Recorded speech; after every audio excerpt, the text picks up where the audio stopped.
Bro, tambay ka ba dito? Oo. Bakit? Sama sana kita sa New Zealand eh. Para mabawasan yung mga tambay dito eh.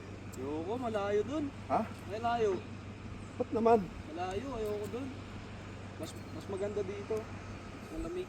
Sama ka na. Ayoko. Napakaswerte mo, hindi pa kita Ano kilala naman yung eh. i-touch Ayoko. dito? Tignan natin. I-message mo lang ako kung gusto mo ah. Oh, sige.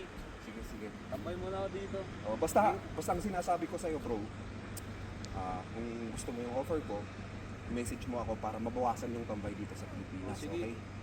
Sige, sige. Sige, ingat ka. Ingat, ingat din ah. Tambay lang ako dito. Oh, basta message mo lang ako ah. Sige. Sige.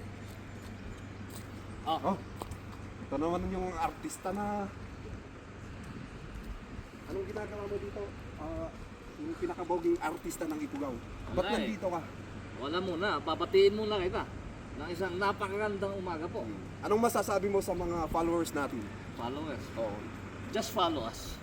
Naman. Just follow para makatulong kayo. Ipa-follow din namin kayo. Ayan. Oo. Shout out sa 455 followers sa aking Facebook. Ayan. Kasama po natin yung artista dito sa Ifugao. Walang iba kundi si Alpon Duhalngon. Ayan. Nakisali to sa Incognito. Kung gusto nyo mapanood siya, doon lang siya sa Incognito na movie. Ayan. Maraming salamat at kita-kits tayo sa susunod kong video.